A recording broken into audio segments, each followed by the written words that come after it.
Bismillahirrahmanirrahim. Assalamualaikum warahmatullahi wabarakatuh. Innal hamdalillah nahmaduhu wa nasta'inuhu wa nastaghfiruh wa na'udzu billahi min shururi anfusina wa min sayyiati a'malina. May yahdihillahu fala mudilla lahu wa may yudlil fala hadiya lahu. Ashhadu an la ilaha illallah wahdahu la syarika lah wa ashhadu anna Muhammadan abduhu wa rasuluhu la nabiyya ba'd. Alhamdulillah, segala puja dan puji syukur kita panjatkan hanya kepada Allah Subhanahu wa taala Rabbul alamin, serta salawat dan salam selalu kita curahkan kepada nabi kita Muhammadin sallallahu alaihi wa ala alihi wa sahbihi wasallam, kepada keluarganya, kepada para sahabatnya, juga orang-orang yang mengikuti dan mencintainya ila yaumil qiyamah.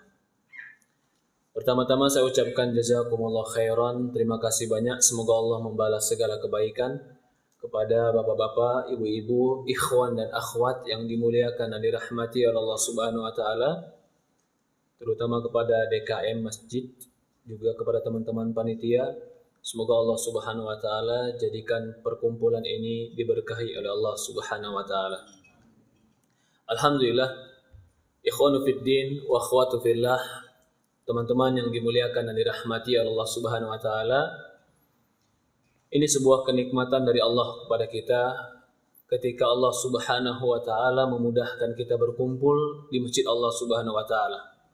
Rasulullah sallallahu alaihi wasallam bersabda dalam hadis yang sahih, "Majtama qaumun fi baiti min buyutillah yatluna kitaballah wa yatadarasuna bainahum illa nazalat alaihimus sakinah wa hafathumul malaikah wa dzakarallahu fi man indah."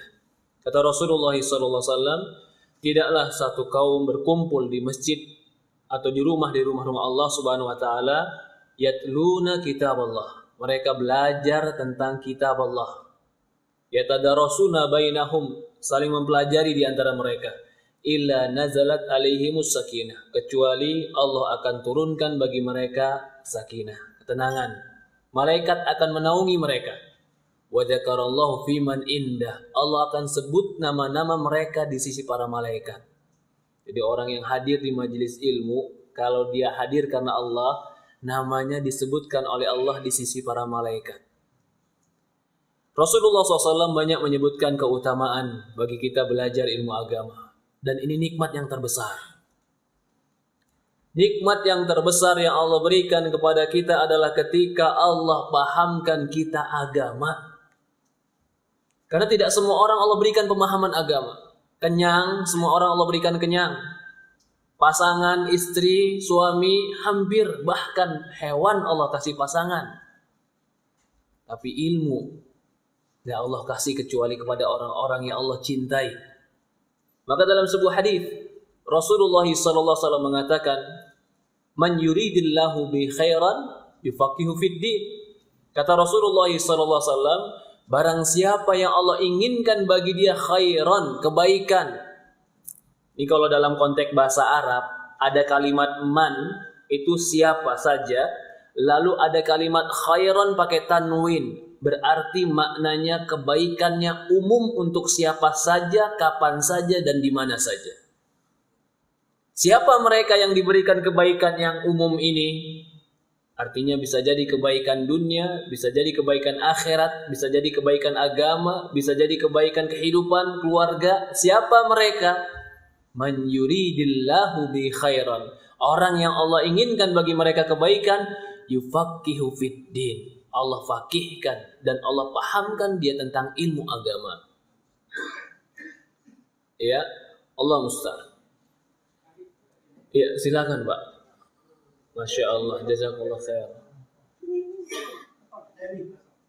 Iya. Teman-teman, ikhwan fiddin wa akhwatu fillah rahimani rahimakumullah. Fa inna Allaha a'ta dunya ala man yuhib wa la man yuhib. Fa inna Allah la yu'til iman illa man yuhib.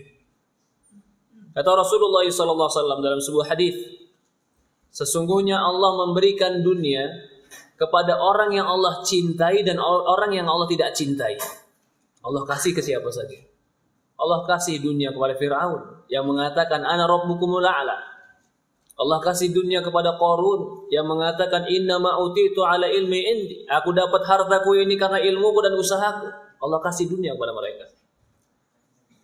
Walakin la yu'til iman, akan tetapi Allah tidak akan berikan iman illa man yuhib, kecuali kepada orang yang Allah cintai. Jadi bentuk cinta Allah itu bukan Allah berikan kepada orang tersebut dunia, tapi bentuk cinta Allah kepada seseorang, Allah Subhanahu wa taala bimbing dia memahami agama. Itu kebaikan yang tidak mungkin kebaikan ini didapati kecuali dengan taufik dari Allah Subhanahu wa taala.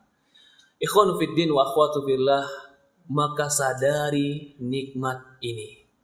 Enggak semua orang Allah kasih nikmat bagaimana nangis kepada Allah. Betul tidak, Pak? Enggak semua orang Allah kasih nikmat bagaimana zikir kepada Allah. Enggak semua orang Allah kasih nikmat bagaimana belajar ilmu agama, dan tidak semua orang Allah kasih sadar tentang hidup ini. Wa ma khalaqtul jinna wal insa illa liya'budun. Tidak kuciptakan jin dan manusia kecuali ibadah kepadaku. Enggak semua orang Allah kasih. Yang Allah kasih ini cuma orang-orang yang Allah pilih. Yang Allah kasih hidayah dan taufik dan ilmu itu cuma orang-orang yang Allah cintai. Maka ketika kita pahami hidayah, taufik, iman itu diberikan kepada orang pilihan Allah, maka nikmat ini jaga. Dan nikmat ini menjaganya berat. Menjaganya perlu dengan perjuangan, kesungguhan. Yang paling penting agar nikmat ini tetap ada bagi kita, doa kepada Allah. Kalau bukan Allah yang memberikan kita istiqomah, hati kita lemah. Kalau bukan Allah yang mengokohkan kita dalam agama, kita ini tidak mampu apa-apa. Jangankan kita, di Quran orang soleh berdoa, Rabbana la tuzigh qulubana ba'da idh hadaitana. Ya Allah, Rabbana, Rabb kami, la tuzigh qulubana, jangan kau gelincirkan hati kami, ba'da idh hadaitana, setelah kau berikan kami hidayah. Orang-orang soleh, bahkan Nabi Muhammad SAW, dalam sebuah riwayat para sahabat mengatakan Nabi Muhammad SAW banyak berdoa, dan di antara doa yang selalu diulang-ulang baginda Rasulullah SAW, ya muqallibal qulub tsabbit qalbi ala dinik. Wahai Allah yang membolak-balikkan hati, kokohkan hatiku di atas agamamu. Tsabbit qalbi ala ta'atik, ya Allah kokohkan hatiku di atas ketaatan kepadamu. Nabi Muhammad yang Allah berikan wahyu, tapi dia tetap minta sama Allah dan khawatir hatinya berbalik. Lalu kita udah ngaji 5 tahun, Ustaz, anak aman. Insya Allah udah 5 tahun, anak gak futur, Ustaz. Siapa yang ngasih antum asuransi? Jaminan dari mana? Nabi aja gak ada jaminannya.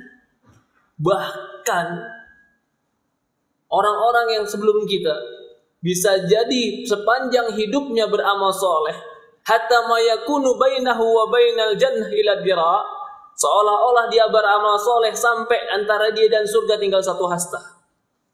1 hasta itu sedepak 60 cm. Orang lihat dia kalau seolah-olah tinggal masuk surga nih orang. Fayasbiqu alaihil kitab fayadkhulun nar. Tapi kitab telah tertulis untuk dia di akhir hayatnya masuk neraka. Ada orang kayak begitu? Jangan orang merasa aman. Orang yang merasa aman dia akan lengah. Orang yang lengah akan mudah diserang oleh musuh. Dan permusuhan kita telah diumumkan oleh iblis. Iblis mengatakan kepada Allah Subhanahu wa taala, apa yang diminta iblis? Ketika iblis dikeluarkan dari surga, bahkan Allah mengatakan kepada iblis, la'nat, engkau terlaknat, kata iblis. Apa yang permintaan iblis terakhir? Minta apa? Minta panjang. Ya Allah, berikan aku tangguh ila yaumi yub'atsun. Sampai hari kebangkitan. Buat apa mereka dimintakan? Buat apa dia minta diumurkan panjang, Pak? Aku akan gelincirkan manusia. Jadi dia sudah memprotokolkan permusuhannya di hadapan Allah, menggelincirkan hati kita di hadapan Allah. Dia nggak pernah tidur, kita tidur. Dia nggak pernah lemah, kita lemah. Dia nggak pernah capek, kita capek. Dia melihat kita nggak melihat dia. Ada musuh yang selalu mengintai iman kita. Siapa? Iblis. Apakah bisa iblis menguasai kita? Bisa, Pak? Kalau iblis bisa menguasai kita, dia musuh kita yang nggak bisa kita lihat. Lalu kita nggak punya senjata. Ini berarti pertempuran yang tidak adil.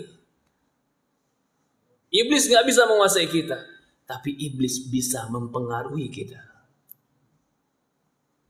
Bagaimana dia mempengaruhi kita? Iblis mempengaruhi kita.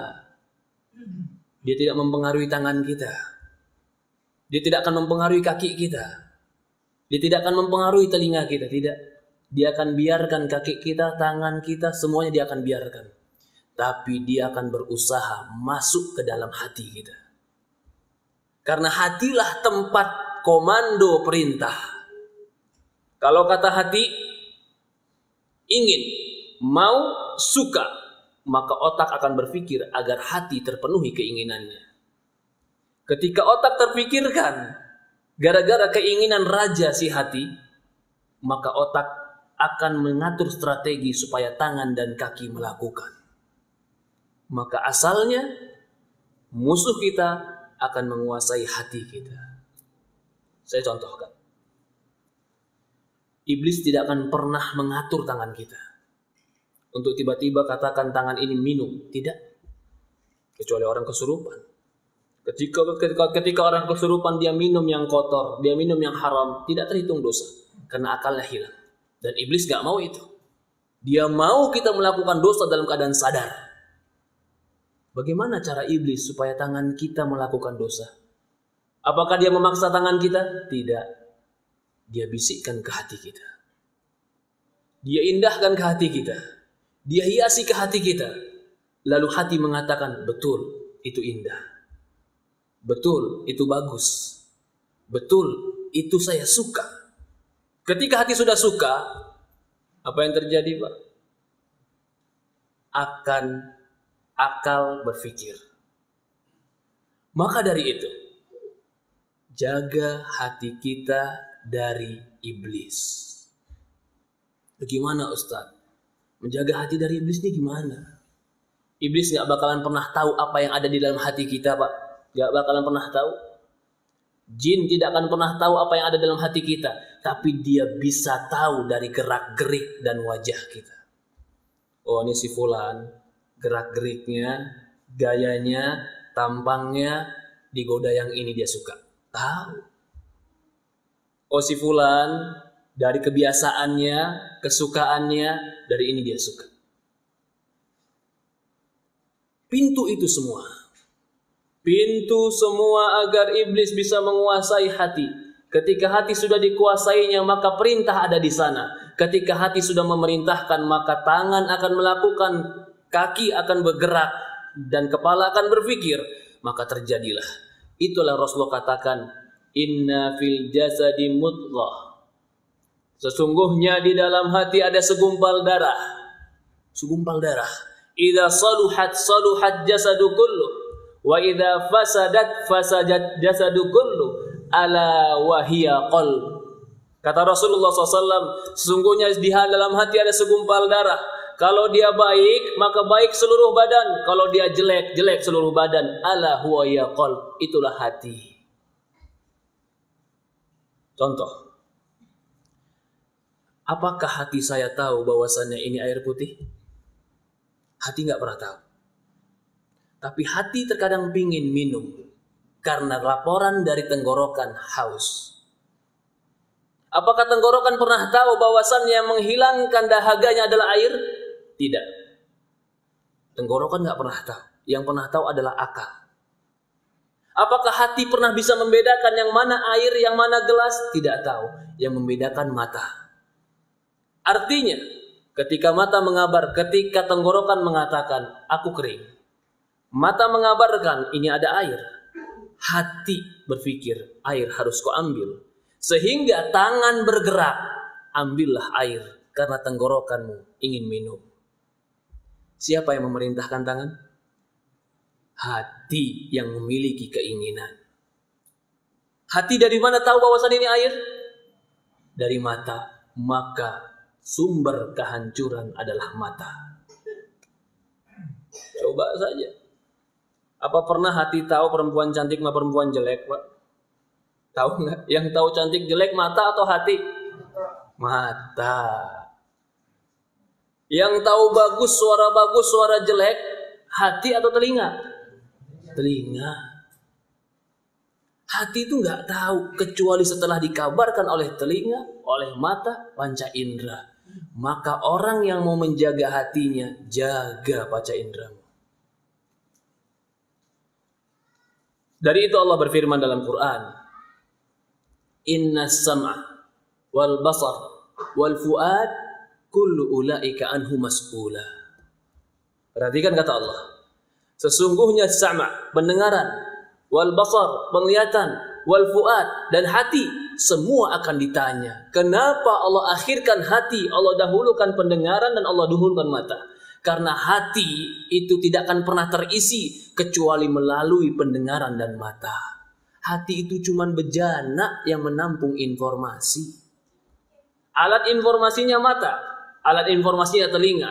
Kalau mata mengabarkan sesuatu yang salah, maka hati akan diisi dengan yang salah. Ketika hati diisi yang salah, maka tangan akan bergerak sesuai perintah hati untuk melakukan apa yang diinginkan oleh hati. Dalam ayat yang lain, Allah Subhanahu wa taala berfirman, "Kullil mu'minin yaghuddu min absarihim wa yahfadhu furujahum." Kata Allah Subhanahu wa taala, katakanlah kepada orang-orang beriman, "Kullil mu'minin yaghuddu min absarihim." Tundukkan pandangan-pandangan mereka. Wa yahfadhu furujahum, dan jaga kemaluan mereka. Itu lebih suci bagi mereka. Kenapa Allah dahulukan pandangan, tundukkan pandangan, jaga kemaluan? Karena kemaluan tidak akan pernah tahu kecuali pandangan yang mengabarkannya.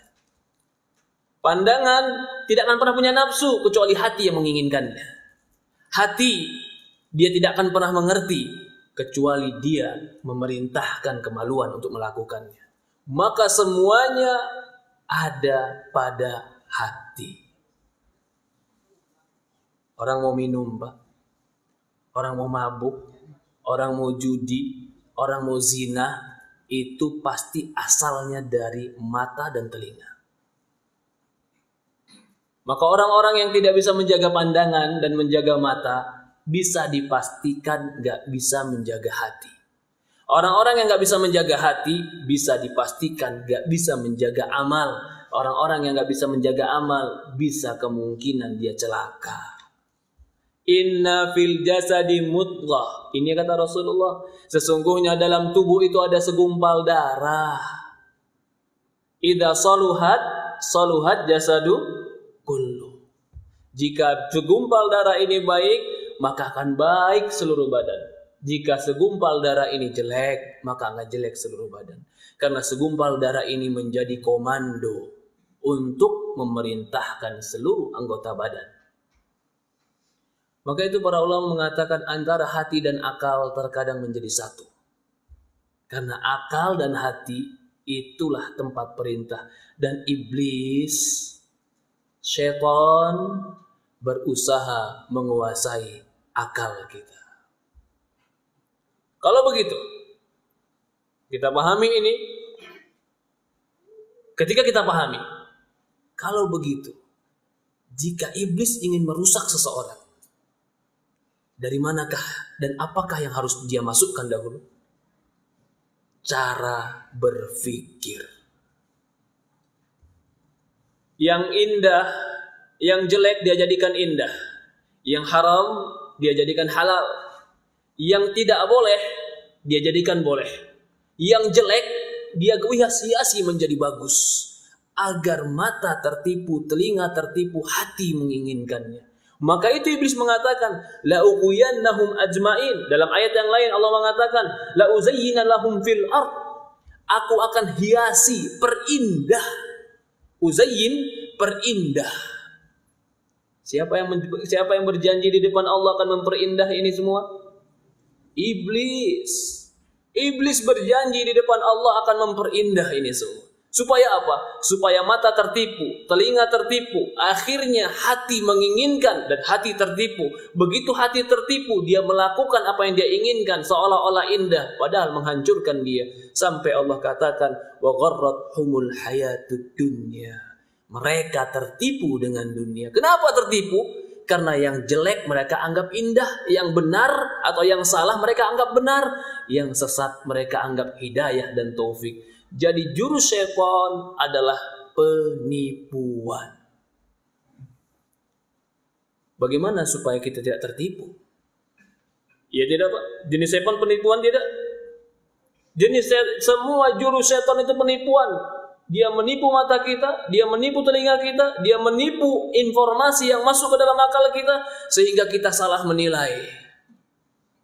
Ketika sudah salah menilai, salah berbuat. Ketika salah berbuat, salah melangkah. Ketika salah melangkah, tersesat.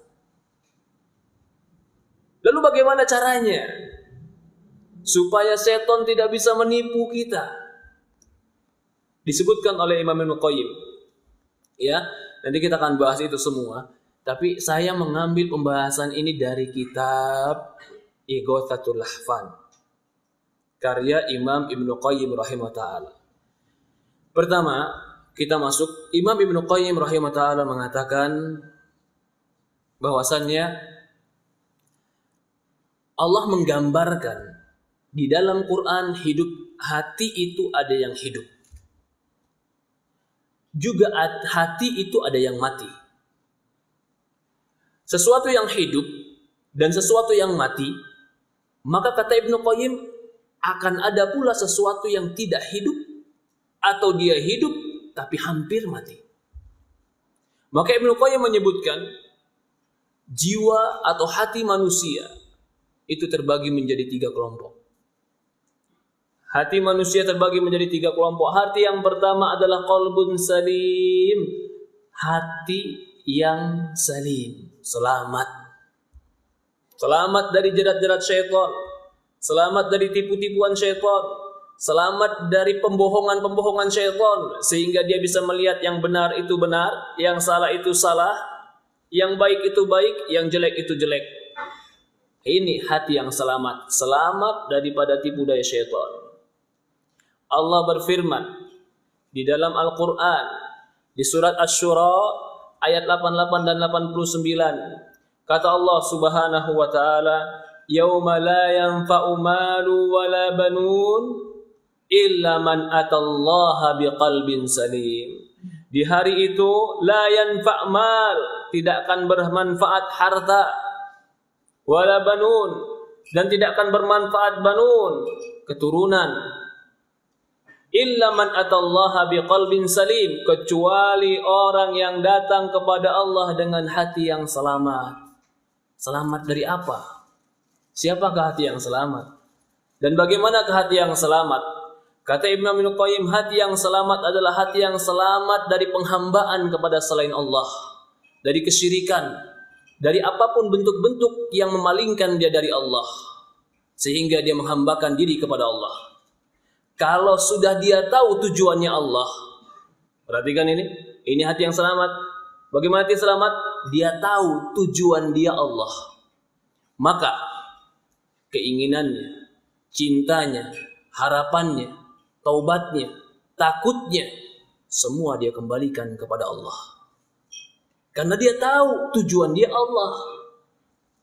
Sehingga apapun yang dia lakukan, dia harus menimbang apakah yang saya lakukan ini sesuai dengan tujuan saya. Dia harus melihat sekali lagi, apakah yang saya perbuat ini dicintai oleh yang saya tujukan? Allah. Karena tujuan hidup kita adalah Allah. Maka orang yang penyakit hatinya, orang yang tidak selamat hatinya, orang yang belum tahu tujuan hidup. Itu orang berpenyakit hati, nggak selamat hati. Dia kira tujuan hidupnya untuk harta. Dia kira tujuan hidupnya untuk jabatan. Dia kira tujuan hidupnya untuk makan dan tidur. Ya subhanallah, apa bedanya manusia dengan hewan kalau tujuannya hanya makan dan tidur? Habis pagi makan, habis makan nonton TV, habis nonton TV tidur, malam begadang, besok bangun pagi lagi, tidur lagi. Ya subhanallah, hidup seperti itu sia-sia. Apakah Allah ciptakan kita untuk itu? Kita diciptakan oleh Allah untuk tujuan yang mulia, bukan untuk sia-sia. Am hasibtum annama khalaqnakum abatha. Allah berfirman, am hasibtum annama khalaqnakum abatha. Apakah kalian menyangka kami menciptakan kalian abath, sia-sia? Apakah kalian menyangka diciptakan hanya untuk main-main? La'ibu walahu. Bukan. Kita diciptakan bukan buat itu. Maka jangan sampai ada orang bilang, apa istilahnya sekarang? Lahir untuk balapan. Ya subhanallah. Lahirnya untuk balapan. Lahir untuk main bola. Subhanallah. La'ibu walahu. Apakah Allah ciptakan kita untuk main bola? Habis itu berantem, habis main bola ada judi lagi. Ya subhanallah. Tidak, kita diciptakan oleh Allah untuk sesuatu yang lebih mulia. Hidup yang abadi. Jadi sekarang ini buat apa Ustaz? Ini semua untuk menguji kita dan ingin mengklasifikasikan kita masuk kelas yang mana. Ada yang masuk kelas yang paling bawah, ada yang gak lulus, ada masuk kelas yang atas. Karena kalau semua, kenapa sih Ustaz? Kenapa Allah gak masukin semua ke dalam surga? Kan Allah maha mampu Ustaz. Bisa. Surga Allah luas. Seluruh manusia dari awal sampai akhir dimasukkan surga Allah luas. Tapi hikmah Allah tidak mengharuskan itu. Bagaimana bisa orang yang satu sebelum subuh bangun, sholat tahajud sampai subuh ke masjid, zikir pagi petang, syuruk baru pulang, disamakan sama orang yang subuhnya nggak bangun bahkan tidak sholat, disatukan tempat. Adil atau nggak adil? Nggak adil. Kalau berbicara surga Allah luas betul, tapi hikmah Allah lebih bijak. Orang yang hatinya selamat ngerti kemana tujuan hidupnya. Buat apa sih kita hidup? Apakah kita Ustaz, hidup saya buat mengabdi kepada perusahaan Ustaz? Subhanallah. Kasihan jadi hantu. Enggak Ustaz, hidup saya untuk apa? Untuk apa kalau bukan untuk mengabdi kepada Allah? Kalau orang hatinya masih bengkok, belum mengerti ini, maka itu mereka datang kepada Allah, hatinya belum selamat. Maka Allah katakan di sini, yauma la yanfa'u malu wala banun. Di hari itu enggak bermanfaat mal wala banun. Tidak bermanfaat harta dan keturunan. Nah, sementara orang bukan. Kenapa dikatakan harta dan keturunan? Sementara ada orang-orang yang mencintai itu. Selain keturunan juga mereka mencintai yang lain. Maka para ulama menjelaskan kalimat mal itu bukan selamanya harta.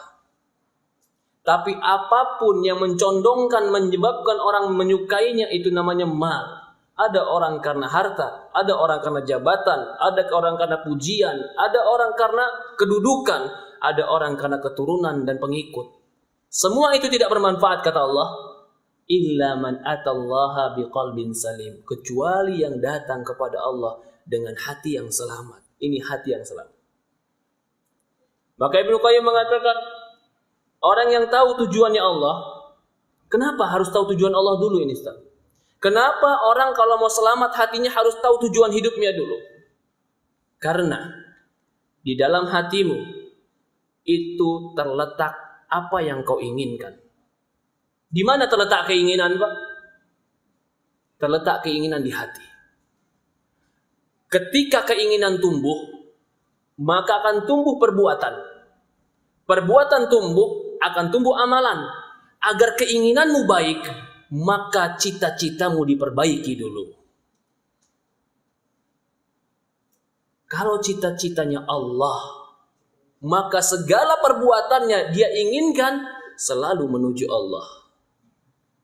Harta dia cari kerja karena Allah, dia berkumpul karena Allah, dia berteman karena Allah, dia berpisah karena Allah, dia marah karena Allah. Semua karena Allah, karena dia tahu tujuan hidupnya. Karena hati tempat keinginan. Tapi kalau keinginannya sudah salah keinginan dalam hidupnya. Yang diinginkan harta. Yang diinginkan adalah banyak-banyakan dunia. Salah keinginannya. Apa yang terjadi? Cara berpikirnya salah. Cara berbuatnya salah. Mengambil keputusan salah. Berteman karena dunia. Berpisah karena dunia. Setia karena dunia. Bergerak karena dunia. Semua karena dunia. Apa sebabnya? Tujuannya salah. Jadi orang yang selamat hatinya adalah orang yang mengerti tujuan hidup. Hidup kita inna salati wa nusuki wa mahyaya wa mamati lillahi rabbil alamin. Katakanlah kul inna salati, salatku, wa nusuki, sembelihanku, wa mahyaya wa mamat, hidupku, matiku. Artinya hidupku apa? Semua perbuatan hidup kita timbang dengan keridhaan Allah. Semua yang kita lakukan dalam kehidupan timbang dengan kecintaan Allah. Kalau itu tidak Allah cintai, tinggalkan. Maka kita mengerti qalbun salim, hati yang selamat. Tapi kalau Allah nggak cintai tetap dikerjakan, berarti dia belum mengerti apa itu diinginkan tujuan hidupnya. Maka kata Ibnu Qayyim di sini, terkadang ketika dia ingin sampai kepada tujuan dan beramal tadi,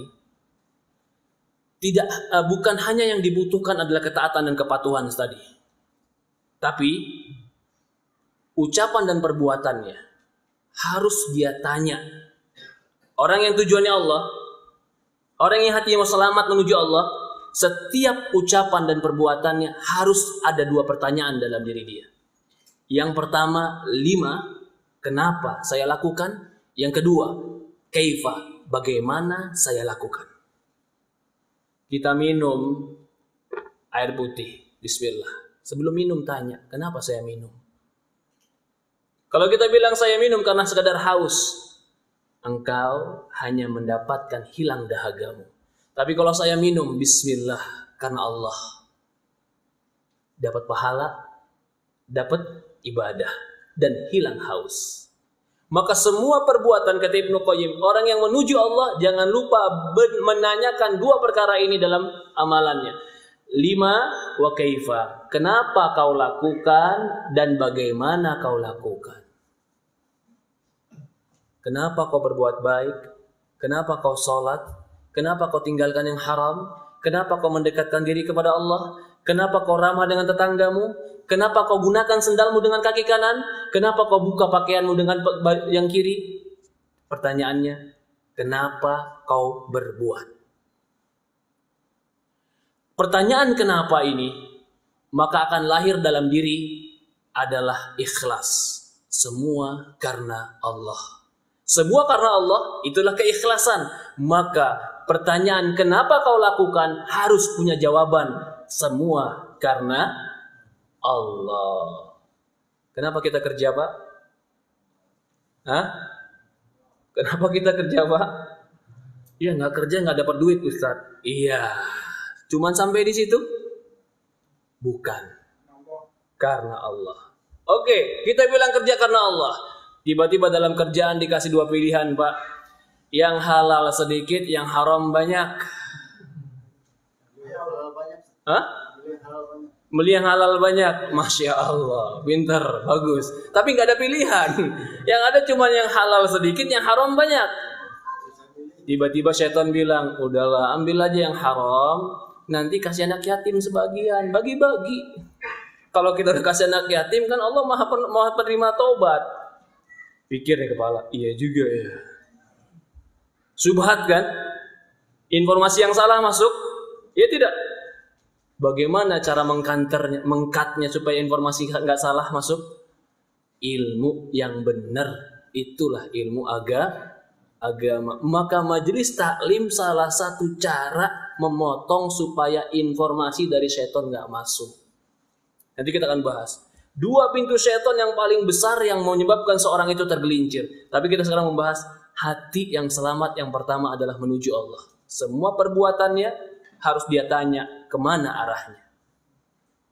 Yang kedua, pertanyaannya tadi, kaifa, bagaimana caranya? Maka pertanyaan bagaimana ini, jawabannya adalah, tadi pertanyaan pertama apa? Kenapa? Jawabannya adalah Allah. Karena mencari ridha Allah, mencari cinta Allah. Pertanyaan kedua, kaif, bagaimana? Bagaimana kau bisa mencari ridha Allah?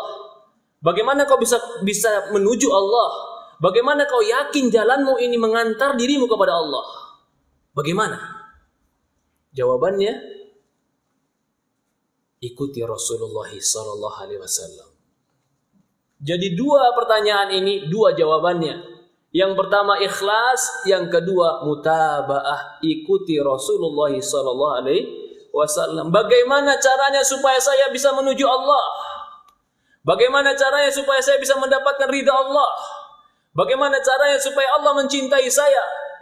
Allah utus Rasul yang menjadi contoh orang yang paling Allah cintai. Kalau kau ingin dicintai oleh Allah, ini ada contohnya. Kalau ingin mendapatkan ridho Allah, ini orang Allah ridhoi. Kalau ingin dekat kepada Allah, ini orang paling dekat dengan Allah. Maka Rasulullah mengatakan, "Qul in kuntum tuhibbunallaha fattabi'uni yuhibbukumullah wa yaghfir lakum dzunubakum." Kata Allah Subhanahu wa taala dalam Quran, "Qul in kuntum," katakan pada mereka, betul jika kalian betul-betul mencintai Allah, fattabi'uni, ikuti aku, yuhibbukumullah, Allah akan cinta kepada kalian. Orang banyak bilang cinta kepada Allah, tapi nggak tahu jalan menuju cinta Allah itu apa. Mau cari sendiri, mau bikin ngarang sendiri, atau mau bagaimana? Tinggal contoh orang yang pernah ada dan Allah telah cintai dia. Kalau kita tahu tujuan hidup kita Allah, kenapa kita lakukan karena Allah, dan kita menginginkan Allah, lalu kita ingin menggapai bagaimana jalan menuju Allah, Rasulullah lah sebagai qudwah kita. Maka orang yang selamat, dia akan menjadikan 2 ini timbangan dalam hatinya. Perhatikan nih Pak, orang yang selamat hatinya, dia akan jadikan 2 timbangan ini dalam amalan kesehariannya. Yang pertama, karena Allah. Yang kedua, mencontoh Rasulullah sallallahu alaihi wasallam. Kenapa harus mencontoh Rasulullah sallallahu alaihi wasallam? Karena Rasulullah SAW telah sampai kepada Allah. Kan kita tujuannya tadi kepada Allah. Kita mau sampai kepada Allah. Kalau kita mau sampai kepada Allah, bagaimana biar kita sampai kepada Allah? Menggapai cinta Allah. Ada orang yang telah dahulu dari kita, yang Allah jamin Allah mencintainya. Rasulullah SAW. Hati yang kedua, ini adalah lawan dari hati yang pertama. Hati yang mati. Hati yang mati yang gak ada hidup dalamnya. Saya mau tanyakan, sesuatu yang mati, bisakah merasakan sakit? Tidak bisa. Sesuatu yang mati, bisakah merasakan manis? Tidak. Sesuatu yang mati tidak akan bisa membedakan antara pahit dan manis. Sesuatu yang mati tidak akan bisa membedakan antara gelap dan terang. Sesuatu yang mati tidak akan bisa membedakan antara benar dan salah. Hati yang mati tidak akan bisa membedakan antara hak dan batil. Karena sudah mati. Bagaimana membedakan? Dia sendiri nggak bisa membedakannya. Sehingga, ini yang kita katakan tadi. Yang batil, yang salah dilihat oleh matanya benar, yang benar dilihat matanya kesalahan, sehingga masuk ke dalam hatinya membenci kebenaran karena dilihat oleh dia kebenaran itu adalah kesalahan.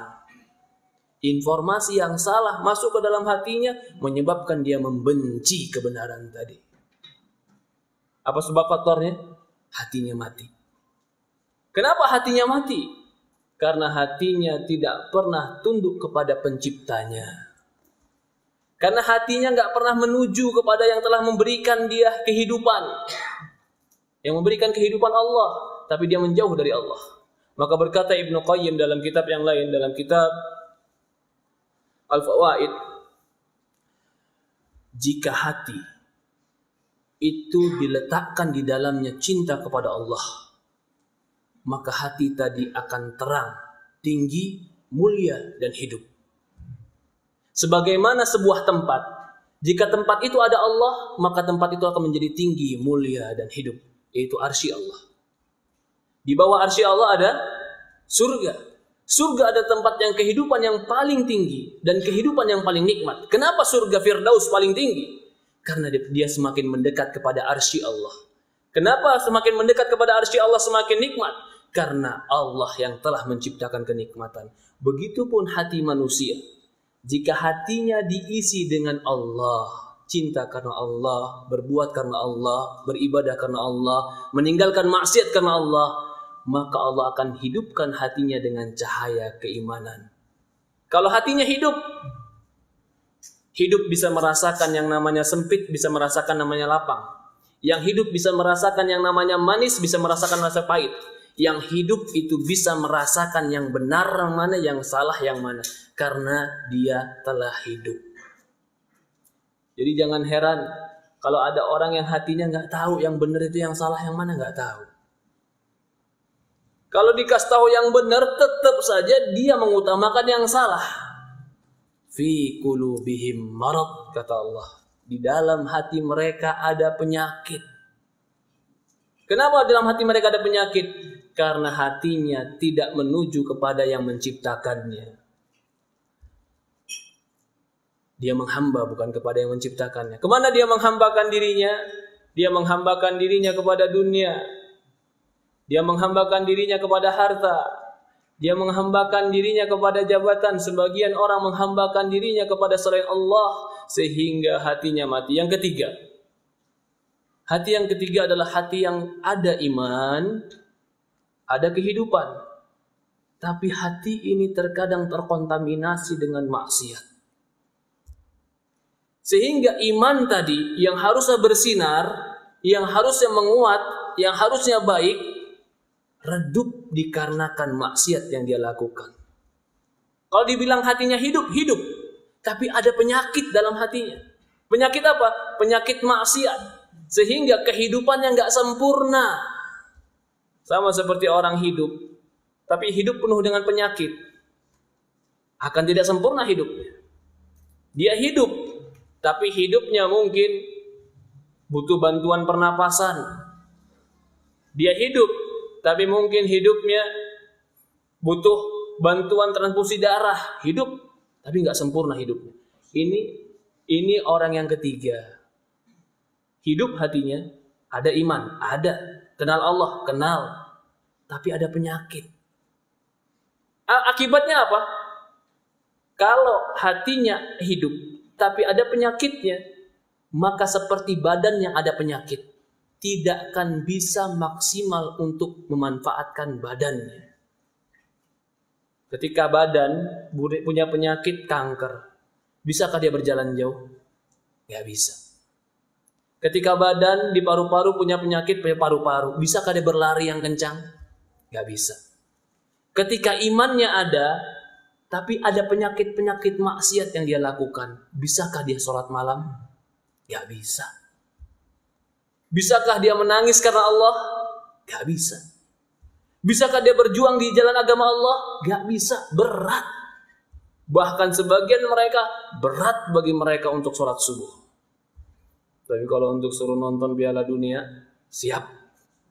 Ya tidak?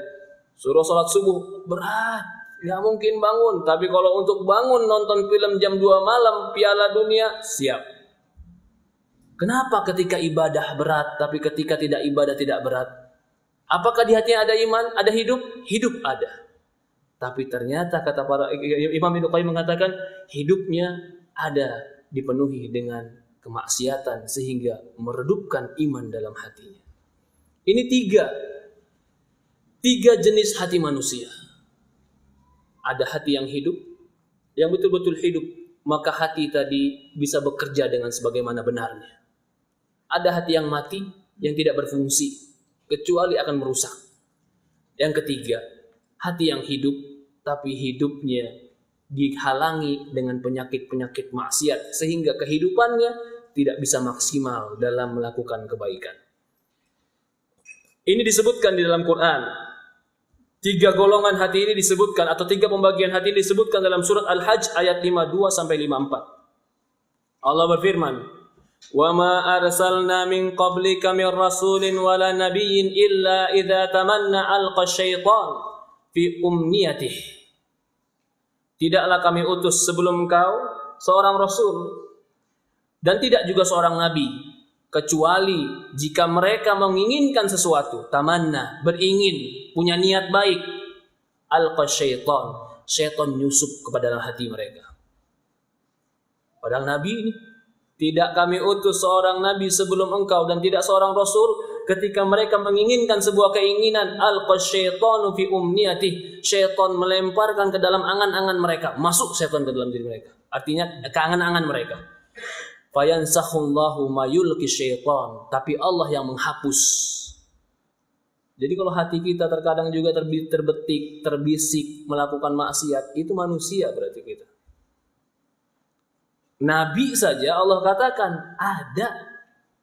Terkadang syaitan melemparkan kebisikan-bisikan jelek kepada mereka. Tapi Nabi Allah katakan di sini, fayansakhullah, Allah hapus di hati mereka. Siapa yang menghapusnya sehingga mereka mampu mengalahkan bisikan-bisikan tadi? Allah. Tsumma yuhkimullahu ayati wallahu hakimun alim. Kemudian Allah kokohkan ayat-ayat Allah di dalam hati para nabi. Allah Maha tahu lagi Maha bijaksana. Liyaj'ala ma yulqi syaitan fitnah. Tapi Allah jadikan apa-apa yang dilemparkan syaitan ke dalam hati tadi fitnah, ujian. Lilladzina fi qulubihim marad, bagi mereka yang di dalam hatinya penyakit. Golongan pertama, para nabi, jika dibisikkan syaitan, Allah bersihkan hatinya selamat. Tapi bagi orang-orang yang di dalam hatinya penyakit, Allah jadikan fitnah. Setiap bisikan, betikan, hawa nafsu, keinginan, langsung dia pengen. Gak bisa dia tolak. Fi qulubihim marad. Siapa orang yang seperti ini? Yang hatinya ada penyakit. Wa qasiyati qulubuhum, dan orang yang hatinya mati. Innadz zalimina lafi syiqaqim ba'id. Sesungguhnya orang-orang yang zalim, mereka di lembah kemaksiatan yang sangat jauh. Waliya'lamal ladzina utul ilma annahul haq, agar orang-orang yang diberikan ilmu tahu bahwasannya itu hak dari Allah. Fayu'minu bihi wa tukhbita lahul qulub. Di dalam surat ini Allah membagi 3 jenis hati, yang hati itu ketika dibisikkan syaitan. Hati pertama adalah hati malaikat atau hati nabi. Ketika nabi memiliki keinginan, fa'alqa syaitan fi umniyatih, syaitan masuk ke dalam keinginan tadi, menyusup.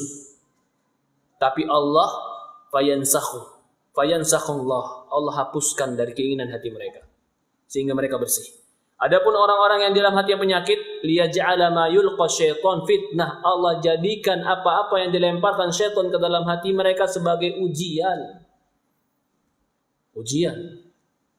Pengen kejelekan, kadang-kadang ujian pengen yang haram, kadang-kadang ujian pengen santai. Ustaz, ana jadi orang baik, sholat, puasa, ikut kajian, kayaknya capek Ustaz, pengen sesekali, pengen libur. Libur apa? Pengen libur jadi orang baik. Ya subhanallah. Orang baik gak ada liburnya, akhi. Cuma capek Ustaz. Begini terus pengen santai lah, pengen santai. Hah? Kenapa Pak? Libur ngaji. Iya, libur sholat kata dia. Boleh aja libur sholat, tapi nyawa antum diambil dulu. Selesai libur sholatnya.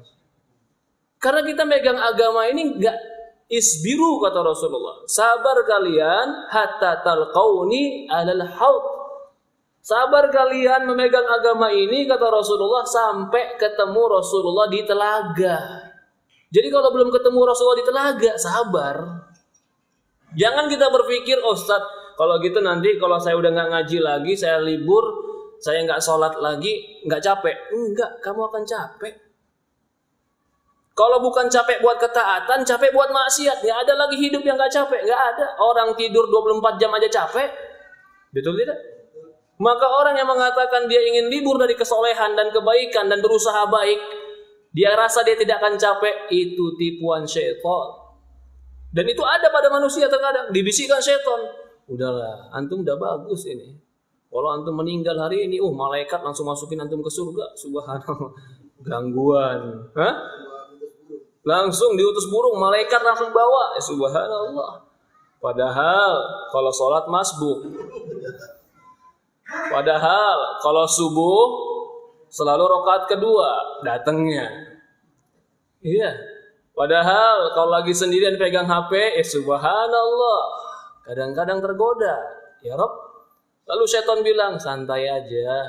Allah kan surganya luas. Masa buat ente sedikit aja nggak dapet. Subhanallah. Benar surga Allah luas. Tapi untuk orang-orang yang mendahulukan Allah dalam hati mereka. Perhatikan di sini. Maka kata Ibnu Qayyim, dalam ayat ini ada dua orang difitnah dengan bisikan syaitan. Yang pertama yang hatinya sakit. Sakit itu nggak mati, Pak. Yang kedua qasiyah, yang hatinya mati.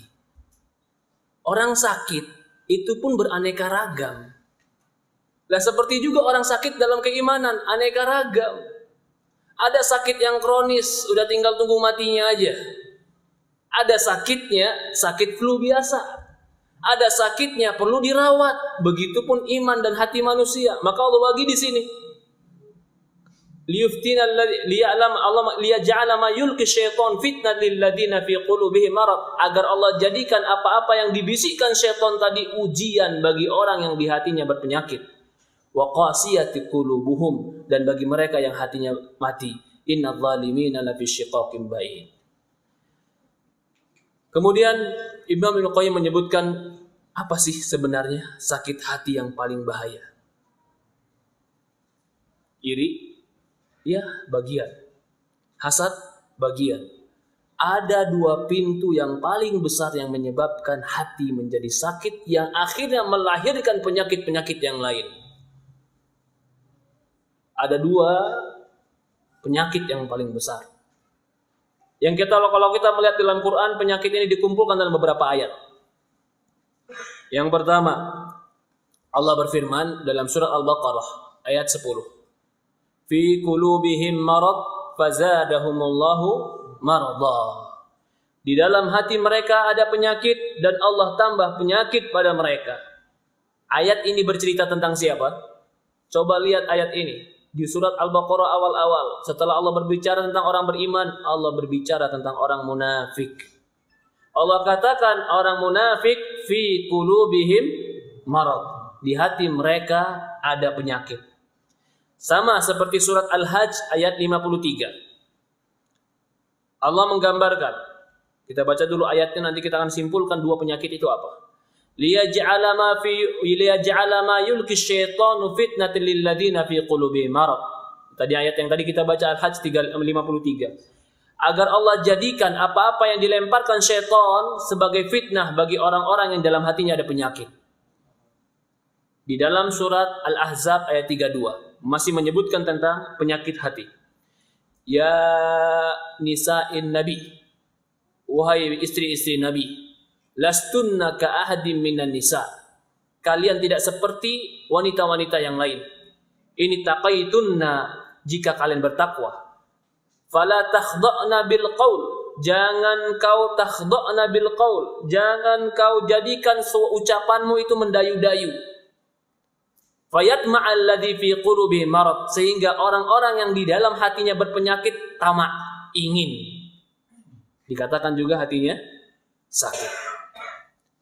Allah memerintahkan istri-istri Nabi agar jangan mendayukan kalimat, atau jangan sampai ucapan-ucapan mereka, kalimat-kalimat mereka mendayu-dayu. Bisa jadi orang yang mendengarnya, yang hatinya sakit, akhirnya menginginkan mereka. Kalau kita melihat kepada ayat ini, contoh satu lagi. Surat Al-Ahzab 60. La in lam yantahil munafiquna walladzina fi qulubihim marad wal murjifuna fil madinah lanughriyannaka bihim. La in lam yantahi, kalau seandainya orang-orang munafik itu enggak berhenti, walladzina fi qulubihim marad, dan orang-orang di hatinya ada penyakit. Allah sebutkan juga dalam Ahzab 60 orang-orang berpenyakit. Kalau kita melihat kepada semua ini, ternyata dua penyakitnya. Yang pertama, penyakit yang dikatakan ilmu dan syubhat. Kenapa mereka menjadi munafik? Kenapa mereka menjadi kafir? Kenapa mereka menentang Allah? Karena ada salah informasi yang masuk ke dalam diri mereka. Kesalahan informasi ini yang dikatakan syubhat. Salah informasi. Kenapa dia membenci Nabi? Kenapa dia tidak menerima Nabi? Karena ada pemahaman yang salah dalam diri dia. Ini penyakit yang pertama. Penyakit syubhat namanya. Salah paham. Ini yang kita bilang tadi. Kenapa sebabnya? Karena dia melihat yang hak itu batil, yang batil itu hak. Kenapa seperti itu? Karena hati mereka mati. Yang kedua, sumber penyakit hati yang berikutnya yang Allah sebutkan dalam surah Al-Ahzab 32 tadi adalah syahwat, nafsu. Kenapa dia tamak? Kenapa dia serakah? Kenapa dia memperkosa? Kenapa dia menghancurkan orang lain? Kenapa dia guna-guna orang lain? Ternyata kalau dicek sekali lagi, satu, syahwat. Jadi kalau dilihat semuanya, ternyata sumbernya dua api ini. Kebodohan dan nafsu dan syahwat. Maka dua ini menjadi sumber alat dan sumber yang digunakan syaitan untuk menaklukkan hati manusia. Dia masukkan informasi yang salah ke dalam diri kita. Informasi yang salah itu namanya syubhat dan salah ilmu. Yang benar dianggap salah, yang salah dianggap benar. Dimasukkan informasi yang salah sehingga dia membenci kebenaran. Itu namanya syubhat. Yang kedua, dimasukkan syahwat. Diindah-indahkannya. Dibuatnya lebih bagus, lebih indah, lebih enak, lebih. Padahal ketika dialami nggak ada lain kecuali kehancuran. Dua faktor ini, dua pintu ini, inilah pintu yang dimasukkan syaitan ke dalam hati kita. Syubhat dan syahwat. Syubhat tadi bisa mengantarkan kepada keraguan, kepada kebimbangan, kepada tidak yakinan. Itu namanya semua syubhat. Maka Allah katakan orang-orang munafik yang ragu kepada Islam, fi qulubihim marad. Di dalam hati mereka ada penyakit. Penyakit apa? Penyakit kebimbangan dan keraguan. Kenapa mereka ragu? Karena ada syubhat dalam diri mereka. Salah informasi dalam diri mereka. Kenapa ketika Allah menyebutkan istri-istri Nabi jangan mengucapkan dengan bahasa-bahasa atau dengan suara-suara yang menggoda? Fi qalbihi marad, dalam hati ada penyakit. Penyakit apa? Syahwat di situ. Kalau begitu, kalau kita mau menutup pintu ini, tutup dua pintu ini. Tutup pintu syubhat, tutup pintu syahwat. Pintu syubhat itu adalah informasi yang salah, ilmu yang salah. Maka orang yang mendapatkan ilmu yang salah paling mudah digelincirkan oleh syaitan. Karena dapat ilmunya yang salah. Ilmu yang salah, mengapa dia mendapatkan ilmu yang salah? Karena dia tidak mengambil sumber ilmu yang benar. Coba bayangkan, Pak. Kalau umpamanya dikatakan, maaf ini, terang-terangan berzina. Tentu orang nolak, ya tidak? Oh, zina nggak boleh, haram. Zina itu nggak boleh. Kalau dimasukkan zina. Tapi kalau dimasukkan nikah, bahasanya nikah, Pak. Tapi nggak pakai wali, nggak pakai saksi. Yang penting ada mahar.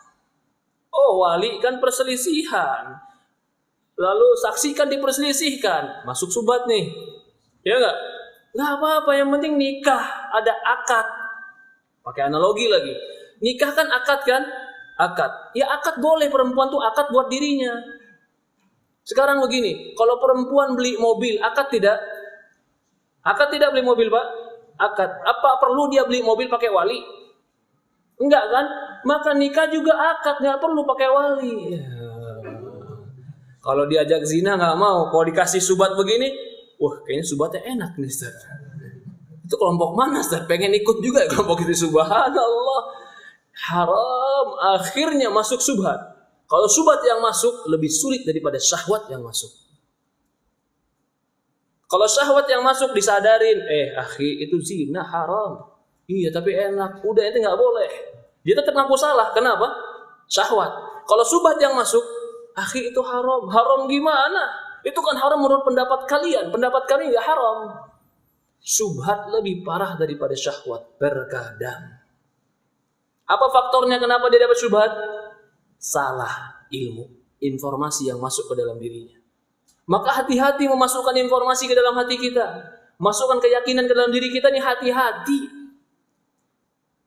Taraktu fikum syai'aini lan tadillu ba'dahuma. Kata Rasulullah SAW, kutinggalkan kalian dua perkara yang tidak akan tersesat selama-lamanya jika kalian memegang dua perkara ini. Kitabullah wa sunnati. Al-Quran dan hadis Rasulullah SAW. Ini sumber ilmu yang tidak akan pernah salah. Kalau pendapat manusia masih mungkin salah.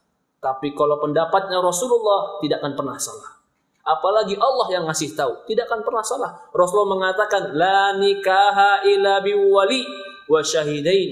Tidak boleh nikah kecuali dengan wali dan dua saksi. Maka tadi analogi beli mobil, logika-logika beli mobil, tepis. Rasulullah mengatakan gak sah nikah tanpa wali.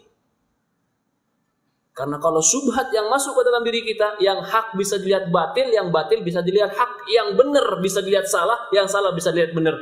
Bahkan ngobatinnya lebih susah daripada syahwat. Syahwat ngobatinnya susah, benar, perlu terapi. Tapi dalam hatinya dia tahu bahwasan dia salah. Dia mau berubah. Tapi mungkin kesulitan dirinya untuk berubah karena kelemahan imannya tadi. Sehingga sulit dia bergerak. Tapi ada titik terang dalam dirinya bahwasannya saya salah. Kalau syubhat, tidak. Gak ada dalam titik dalam dirinya dia merasa salah. Bahkan mereka katakan setiap tetes mandi kamu setelah mut'ah akan menggugurkan dosamu. Subhanallah, setiap tetes Pak, habis mut'ah menggugurkan dosa. Kira-kira gimana itu Pak? Pagi, sore, siang, malam dia mandi, subhanallah. Syubhat. Bahaya. Maka kata Rasulullah SAW ini cukup menjadi pertimbangan kita. Taraktu fikum syai'aini. Kutinggalkan bagi kalian dua perkara yang tidak akan tersesat selama-lamanya dengan dua perkara ini. Kitabullah wa sunnati. Maka syubhat, ilmu yang salah tadi, atau pemahaman yang salah, informasi yang salah, itu tamengnya, obatnya adalah belajar Quran dan hadis. Itu obatnya. Kalau tidak mau belajar Quran dan hadis, maka sangat mudah masuk syubhat. Karena nggak punya timbangan yang benar. Karena nggak punya patokan yang pasti dalam kebenaran. Katanya ini begini ikut, katanya ini begini ikut. Apa patokannya? Oh, patokannya yang menurut akal saya saja, Ustaz. Akal kamu bisa digiring. Ingat, akal manusia bisa digiring untuk membenarkan yang salah. Betul tidak, Pak? Betul. Tapi kalau Quran dan hadis mutlak, gak bisa disalahkan. Maka agar tidak masuk penyakit syubhat ke dalam diri kita, jadikan Quran dan hadis sebagai pedoman hidup kita. Itu penyakit hati yang parah kalau syubhat sudah masuk. Bisa benci kepada orang Islam, bisa benci kepada jenggot, bisa benci kepada orang sholat, bisa benci kepada Quran, bisa benci kepada, bencinya di atas keyakinan. Susah diperbaiki. Nah, orang bilang juga, Ustaz, lah banyak juga kok dia juga pakai dalil Quran dan hadis juga kok Ustaz. Sama pakai dalil Quran dan hadis. Tapi kok beda ya Ustaz? Ini Quran dan hadis semua orang bisa baca. Tapi siapa yang paling berhak untuk menafsirkan dan untuk mengaplikasikannya? Apakah semua orang berhak menafsirkan Quran dan hadis sesuai kepalanya masing-masing? Gak bisa. Apakah saya katakan kalian semua yang hadir harus mengikuti pemahaman saya? Pasti Bapak protes. Emang Anda siapa? Betul tidak? Begitu juga datang orang di sini tiba-tiba bilang Quran dan hadis harus pemahaman kami. Emang kamu siapa? Quran dan hadis harus dipahami dengan orang yang paling paham Quran dan hadis. Setuju nggak kalau ini? Siapa mereka yang paling paham Quran dan hadis? Rasulullah dan para sahabat. Inilah jalan yang paling adil. Jangan pahami Quran dan hadis dengan kelompokmu, jangan pahami Quran dan hadis dengan gurumu saja. Pahami Quran dan hadis dengan orang yang paling paham Quran dan hadis. Kalau saya salah, maka saya harus kembali kepada mereka. Kalau kamu salah, kamu harus kembali kepada mereka. Siapakah mereka? Para sahabat radhiyallahu anhum. Lah konsep ini konsep sederhana, Quran, hadis, pemahaman sahabat. Tapi kalau ada orang ngajarin ini langsung dicap. Apa capnya, Pak? Hah? Pak Jenggot, subhanallah ya Rob. Salahnya di mana? Salahnya di mana? Apakah saya melanggar Quran, melanggar hadis, melanggar pendapat para sahabat? Enggak. Lah mereka yang melanggar Quran dan melanggar hadis malah diberi toleransi. Oh, toleransi sama mereka. Tapi sama orang yang pada Quran dan hadis dengan pemahaman para sahabat, oh ini radikal ini. Ini wahabong katanya. Ada lagi istilah wahabong, subhanallah ya Rob. Gak boleh begitu. Kita gak merasa diri kita paling benar. Yang paling benar Quran, yang paling benar hadis. Dan para sahabat adalah orang yang paling benar mengaplikasikan Quran dan hadis. Maka kita semua siapa saja, ayo kita ajak bukan kepada diri kita, bukan pada kelompok kita, bukan pada organisasi kita, kembali kepada Quran dan hadis dengan pemahaman para sahabat. Loh di mana Ustaz pemahaman sahabat-sahabat yang pada meninggal? Ya di buku-buku para ulama, di Imam Bukhari, Imam Muslim, buku tafsir, semua tercantum dan tertulis bagaimana pendapat para sahabat. Di buku-buku Imam Syafi'i, buku Imam Malik, buku Imam Ahmad, Ibu Hanifah, tertulis pendapat para sahabat. Ayo kembali kepada mereka. Ajakan ini adil atau tidak adil? Adil. Yang tidak adil itu adalah kamu salah kalau kamu karena bukan kelompok saya. Mereka benar walaupun dia salah karena dia kelompok saya. Ya subhanallah, jadi benar dan salah cuma karena kelompok, bukan karena penimbangan yang benar. Kita kembali. Agar tidak termakan syubhat, dan syubhat merupakan penyakit hati yang paling berbahaya, tamengi diri dengan timbangan yang benar. Agar enggak terombang-ambing Al-Quran, hadis dengan pemahaman para sahabat. Lalu bagaimana menamengi diri dengan syahwat, Ustaz? Kan tadi ada dua penyakit, syubhat dan syahwat. Bagaimana menamengi diri dengan syahwat? Menamengi diri dengan syahwat itu adalah ibadah. Jadi kalau orang banyak taklim tapi kurang ibadah, saya khawatir syahwatnya menggebu-gebu. Ilmunya ada tapi syahwatnya lebih besar daripada ilmunya, sehingga ilmunya kalah dengan syahwatnya.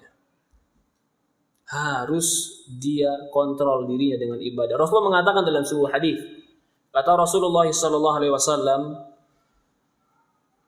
ya ma'syarus sabab, man istata'a minkumul ba'ah falyatazawwaj. Fa inna aghaddu lil basar wa ahsanu lil farj. Wahai para pemuda, barang siapa di antara kalian yang mampu menikah, maka menikahlah. Karena dia menjaga kemaluan dan menundukkan pandangan.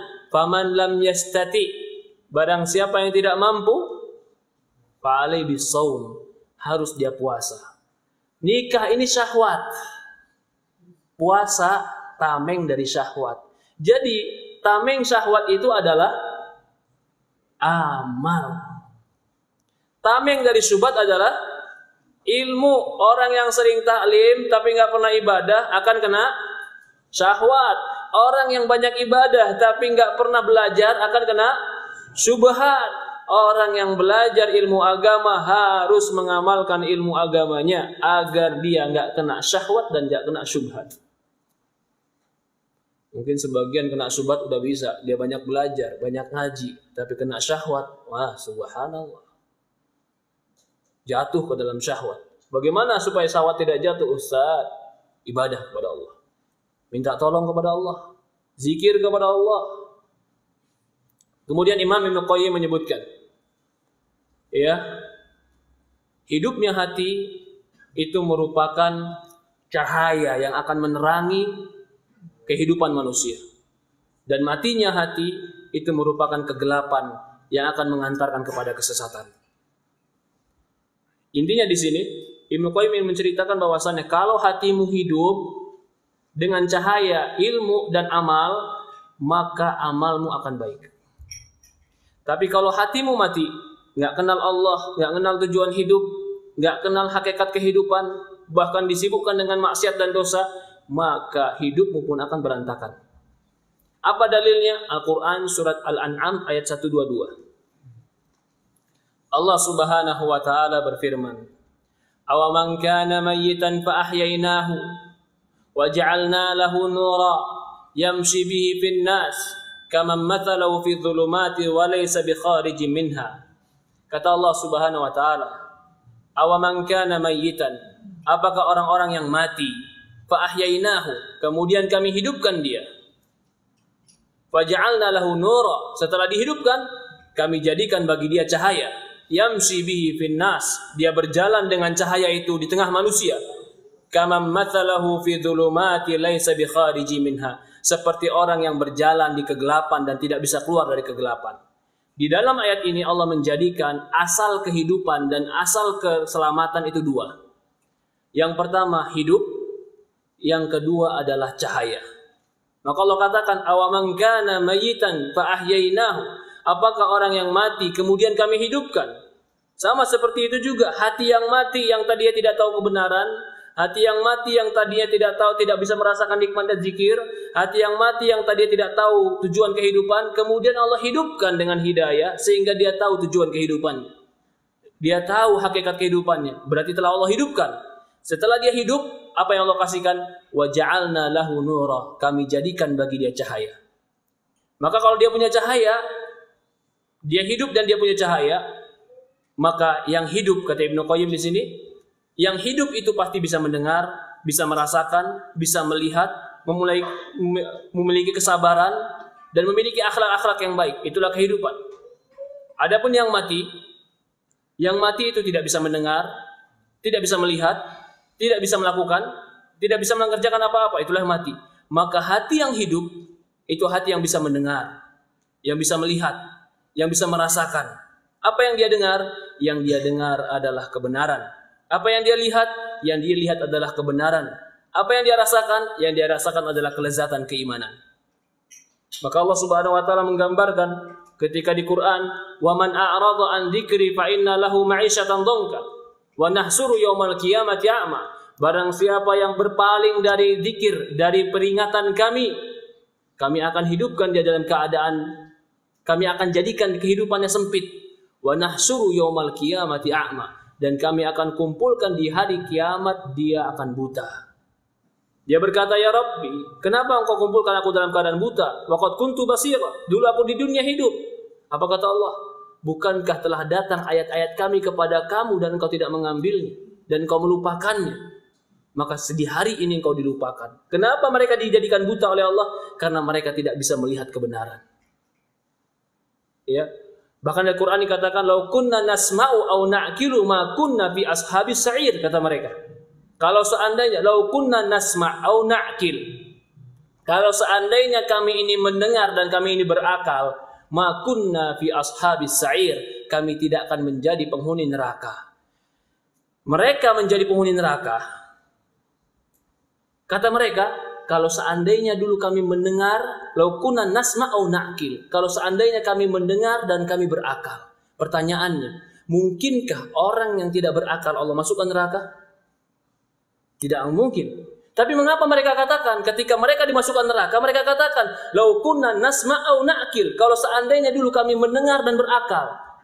Bukan maknanya mereka enggak mendengar. Mereka mendengar, tapi mereka betul-betul tidak mendengar al-haq. Bukan maknanya mereka tidak berakal, mereka berakal tapi akal mereka nggak dipakai, sehingga mereka katakan kalau seandainya kami dengar dan kami berakal, kami tidak akan masuk ke dalam neraka. Lah orang-orang yang mereka hatinya mati itu tidak akan bisa mendengar al-haq. Orang-orang yang hatinya mati tidak akan bisa melihat al-haq, tidak akan bisa berakal dan bisa memikirkan tentang kebenaran. Kadzalika qalbul marid bisyahwat, seperti itu juga hati yang sakit dengan syahwat. Dia akan lemah. Yamilu ila ma ya'rad lahu min dzalika. Dia akan condong kepada apa yang nampak pada dirinya karena dia syahwat lemah. Bihasabi quwwatil mar'i dha'f, sesuai dengan kekuatan penyakit dan kelemahan penyakit. Semakin kuat penyakit syahwatnya, semakin kuat dan semakin sulit dia terhindar dari penyakit syahwat. Tapi semakin dia bisa mengalahkan penyakit syahwatnya, semakin dia kuat untuk terhindar dari kemaksiatan. Wa kadzalika idza qawiya nur, seperti itu juga jika kuat cahayanya. Inkasafat lahu suwar maklumat, kalau cahaya jelas. Cahaya itu kalau orang dalam cahaya. Kenapa sih Allah terkadang menggambarkan mereka dalam kegelapan, orang beriman dalam cahaya? Coba perhatikan, Pak. Kenapa orang munafik, orang kafir, orang musyrik, orang-orang yang hatinya mati selalu Allah gambarkan mereka di dalam kegelapan. Dan orang-orang beriman selalu dikatakan dalam cahaya. Perhatikan, orang dalam kegelapan, apa yang bisa mereka lakukan? Ketika mereka memegang sesuatu, apakah mereka tahu apa yang mereka pegang? Bahkan mereka nggak tahu mana kayu, mana ular. Artinya, ketika Allah umpamakan orang-orang kafir, orang-orang yang penyakit hatinya itu dengan orang di atas kegelapan, mereka tidak akan pernah bisa melihat. Kenapa orang-orang mukmin selalu dikatakan ala nur, mereka di atas cahaya? Karena orang kalau sudah berjalan dan ada cahaya yang menerangi jalan dia, jangankan batu besar, batu kerikil kecil dia bisa melihatnya. Maka orang beriman, Allah katakan setelah Allah hidupkan, Allah berikan cahaya untuk dia. Dari ini cahayanya di mana? Cahayanya adalah di hatinya untuk melihat kebenaran. Maka kata Imam Ibnu Qayyim mengatakan, jika terkumpul dua ini, kekuatan hidup yaitu ruhnya yang baik dan kekuatan cahaya yang membimbing dia berjalan, maka orang seperti ini akan melakukan terus kebaikan. Siapa yang ada ini? Siapa yang memiliki ini? Ini adalah orang-orang yang hatinya Allah hidupkan dalam kehidupan mereka. Dikatakan lagi, fi ayya annal qulub wasihatu la tahsul illa bi an yakuna ma'rifatul haqiqah. Anna la sa'adatul qalb. Ya. Sedikit lagi, tidak ada kebahagiaan dalam hati dan kelezatan dan kenikmatan dan kebaikan kecuali hati tadi harus mengenal Allah Subhanahu wa taala. Berkata Imam Ibnu Qayyim, diketahui bahwasannya segala sesuatu yang hidup selain Allah, dari malaikat, dari jin, dari manusia atau apapun yang hidup, maka semua butuh kepada Allah Subhanahu wa taala. Butuh mendapatkan manfaat dari Allah dan butuh pembelaan dari Allah untuk menolak madarat. Dan tidak akan sempurna itu semua kecuali dia mengerti mana yang manfaat, mana yang mudarat. Manfaat itu segala sesuatu yang berbentuk nikmat dan kelezatan. Mudarat itu segala sesuatu yang berbentuk penyakit dan azab. Maka seorang fala budda lahu min amrayn. Dari itulah manusia harus tahu dua perkara. Yang pertama, dia tahu apa yang bermanfaat untuk dia dan dia harus tahu apa yang bermudarat untuk dia. Kalau dia tahu apa yang bermanfaat untuk dia akan mencari jalan untuk menggapai apa yang bermanfaat tadi. Karena dia akan mencari nikmat itu. Kalau dia tidak tahu apa yang bermanfaat untuk dia dan dia salah tentang menilai manfaat, maka dia akan salah dalam berjalan dan melakukan amalan. Orang agar tidak salah menilai dalam manfaat dan mudarat, maka seorang harus tahu dan mengenal tentang Allah Subhanahu wa taala. Karena kalau dia mengenal tentang Allah, dia tahu mana yang bermanfaat untuk hidupnya dan akhiratnya. Tapi kalau dia tidak mengenal tentang Allah, dia tidak akan tahu apa yang akan menyebabkan mudarat dalam hidup akhirat dan dunianya. Ikhwanu fid din wa akhwatu fillah yang dimuliakan dan dirahmati Allah Subhanahu wa taala. Inti dari pertemuan ini adalah hati kita harus kita penuhi dengan ilmu dan amal.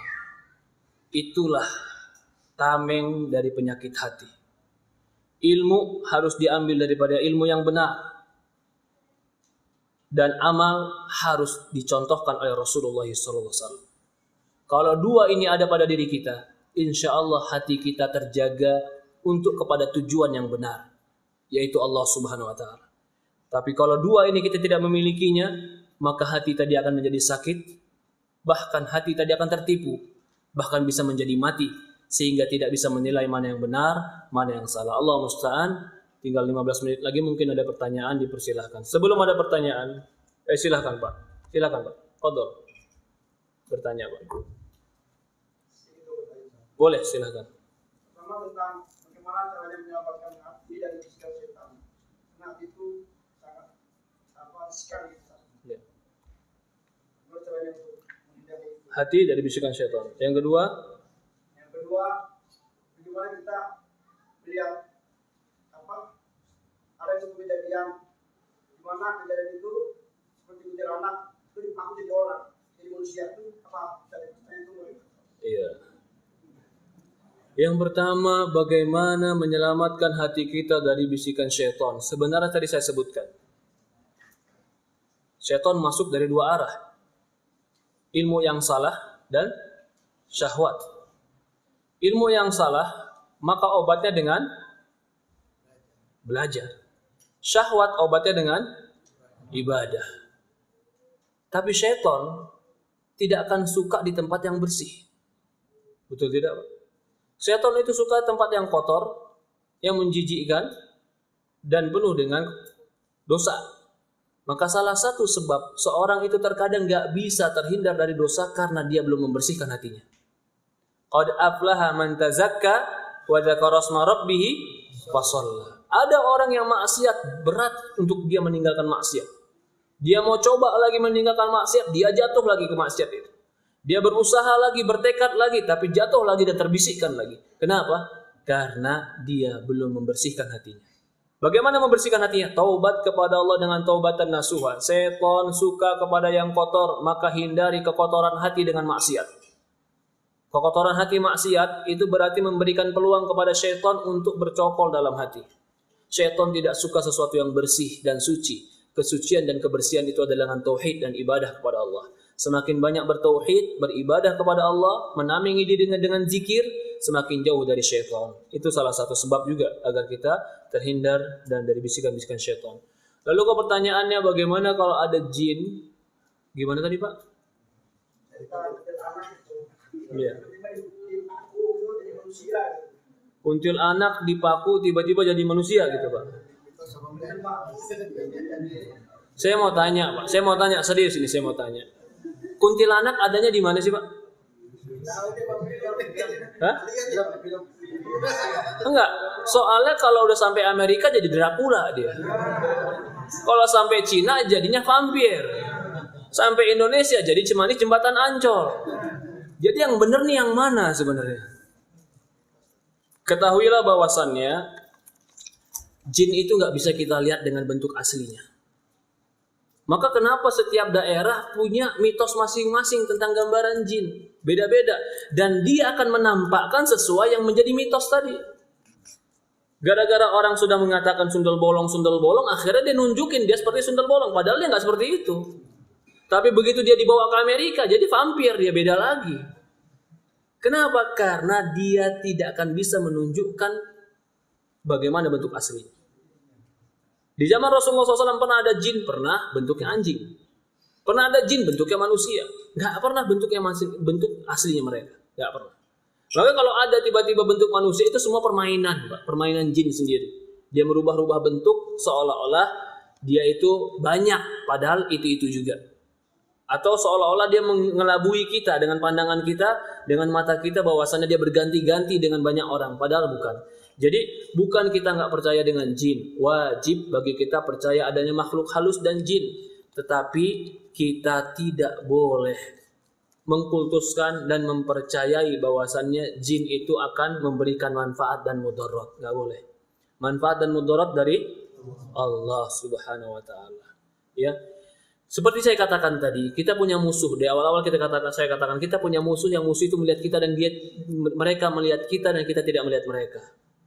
Apakah mungkin Allah menguasai kita kepada mereka? Gak mungkin. Allah tidak akan menyerahkan kita kepada mereka.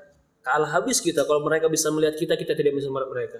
Lalu apa yang Allah berikan kepada kita? Allah berikan kepada kita Quran sebagai tameng. Coba bacakan sekali Quran. Mereka tidak akan pernah bisa mengganggu kita. Karena itu menjadi senjata yang Allah berikan kepada kita untuk terhindar dari jin dan syaitan. Allah a'lam. Silakan, Pak.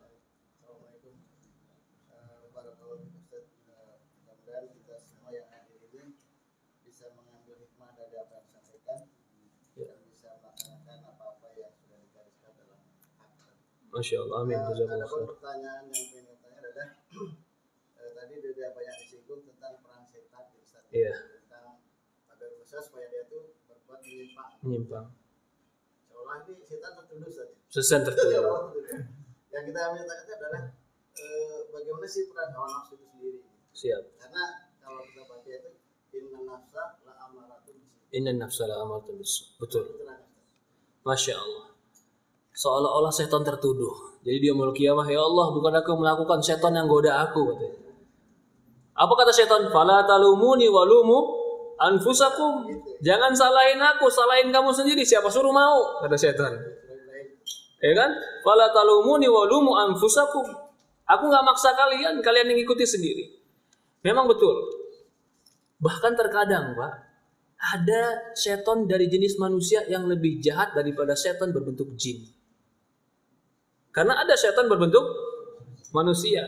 Setan berbentuk jin, Pak, itu masih bilang sama Allah, Rabbi, khalaqtani min nar wa khalaqtahu min tin. Ya Allah, kau ciptakan aku dari api, kau ciptakan Adam dari tanah. Dia masih ngaku Allah pencipta. Coba setan dari golongan manusia, Fir'aun, ana rabbukumul a'la, aku Tuhanmu yang paling tinggi. Mana yang lebih parah, Fir'aun atau iblis, Pak? Manusia itu. Ya. Setan memang terkadang membisikkan. Tapi kan yang melakukan kita. Dia membisikkan, betul. Ketika yang melakukan, dia nggak maksa kita. Siapa suruh kita mau dibisikin? Kan begitu. Lalu gimana keadaan syahwat, Ustaz? Syahwat itu adalah api yang ada pada tubuh kita. Kalau saya umpamakan api. Api ini nggak boleh dimatiin. Kalau dia dimatikan, nggak bisa bermanfaat dalam kehidupan. Tapi kalau dia kebesaran, akan hangus dan terbakar. Coba, syahwat, nafsu dimatikan, Pak. Bapak-bapak saya yakin nggak mau kawin, nggak mau kerja, nggak mau punya anak. Kalau nggak mau kerja, nggak mau kawin, nggak mau punya anak, kira-kira kehidupan normal atau kehidupan akan berhenti? Akhirnya ada syahwat. Karena pengen punya istri, pengen punya anak, harus pengen punya makan. Ada syahwat di situ. Tapi apinya normal. Ini api yang udah ada dalam diri kita ini normal. Kalau normal itu baik, boleh. Itulah syahwat. Lah begitu ini api udah ada dalam diri kita, malah disiram bensin. Kira-kira apa yang terjadi, Pak? Terbakar. Syahwat udah ada, tapi mata lihat porno. Dan belum ada istri. Kira-kira gimana, Pak? Ngebakar diri sendiri. Syahwatnya ada, dia bakar dirinya dengan melihat sesuatu yang membakar syahwatnya. Tapi nggak disalurkan, nyiksa nggak? Menyiksa dirinya sendiri. Lah seperti itu pula, setan tahu ada kadar api dalam diri kita ini. Lah, kadar api ini siapa yang mengatur? Tetap kita. Tapi setan meniupkan supaya bisa jadi api ini besar.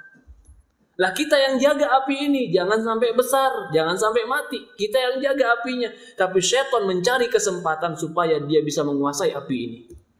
Maka kalau kita katakan di dalam kata inna nafsa la'amartum bis-su', sesungguhnya nafsu, syahwat kadang memerintahkan kepada kejelekan, benar. Tapi kalau diarahkan kepada kebaikan akan baik dia. Ya. Maka Allah mengharamkan zina, tapi tidak melarang mutlak hubungan intim. Allah berikan jalan keluar nikah. Allah Subhanahu wa taala haramkan riba, tidak mengharamkan jual beli. Allah berikan arahan jual beli. Karena memang ada itu kebutuhan hidup kita dari masalah nafsu la'amartum bis-su', ya. Jadi kita harus menjaga nafsu kita sendiri. Syaitan memanfaatkan itu sebagai tanda, sebagai alat supaya kita tergelincir. Maka jangan berikan kesempatan untuk syaitan mempermainkan hawa nafsu kita. Dari mana pintu syaitan mempermainkan hawa nafsu kita? Siapa yang bisa jawab apa tadi ya?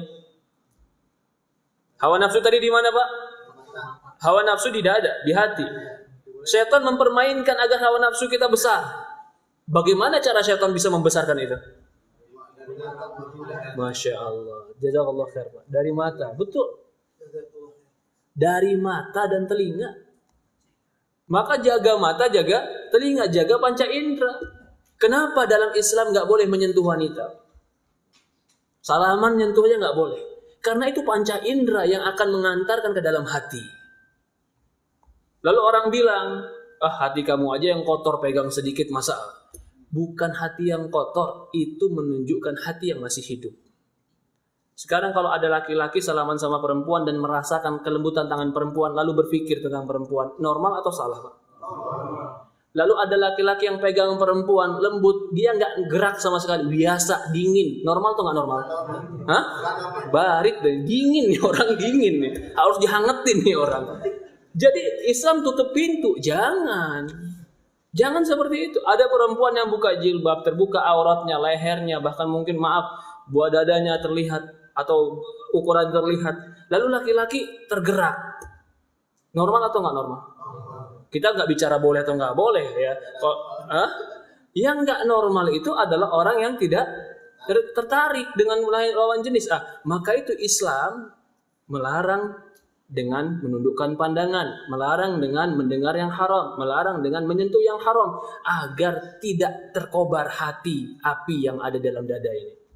Kan tadi saya umpamakan sebagai apa? Sebagai api. Lah mana bensinnya?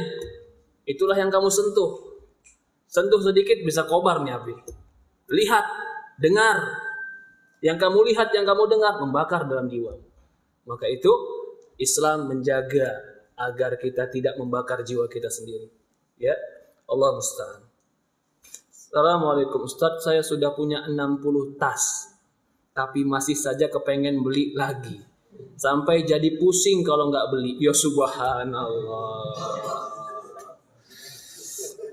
Saya berusaha tahan tapi susah. Harus bagaimana Ustaz? Doa sama Allah. Loh, betul ini. Doa sama Allah. Doa sama Allah, ya Allah cabutlah penyakit ini. Itu penyakit. Menghabiskan harta yang sia-sia. Karena semua akan ditanya di hadapan Allah Subhanahu wa taala. Jangankan tas yang begitu banyak. Min aina hasalta wa aina tunfik. Dalam sebuah riwayat dikatakan akan ditanya hartamu dari mana kau dapat dan untuk apa kau perbuat. Maka yang paling pertama kali dia harus doa sama Allah. Ya Allah, perbaiki aku. Yang kedua, caranya. Ya. Kalau memang ada orang terkadang suka seperti itu. Ya sudah, didik dirimu. Kalau kau suka dengan sesuatu yang baru, kau harus komitmen. Yang lama harus kau kasih orang lain. Kau sayang Ustaz, ya sudah jangan beli kalau sayang. Tapi enggak, saya pengen beli juga. Beli tapi yang lama kasih orang lain. Jika bermanfaat buat orang lain. Ya, dan ini tidak boleh bagi seorang innal mubadzirina kanu ikhwana syayatin wa kana syaitan li rabbih kafura. Sesungguhnya mubadzir itu teman-temannya syaitan dan syaitan terhadap Rabbnya dia berbuat kafir. Tadi saya katakan ada 3 jenis hati. Bagaimana 3 jenis hati? Silakan. Iya Pak. Hati yang setengah-setengah. Simpulan, masya Allah betul. Hati yang sekarat, padahal tajawab khair.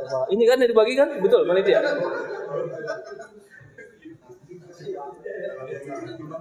Tadi saya katakan di awal bahwasannya ada satu anggota badan yang menjadi incaran iblis yang ingin dia kuasai. Hah? Belum, pertanyaan belum selesai. Dulu. Hah? Jawab dulu baru Oh gitu. Jangan, ntar dulu. Nah, ya, apa hubungannya dengan hadis Rasulullah SAW? Fa inna fil jasadi mudghah. Di dalam diri itu ada segumpal darah. Kalau dia baik, baik seluruhnya. Kalau dia jelek, jelek seluruhnya. Betul. Iya. Kenapa contohnya? Gimana?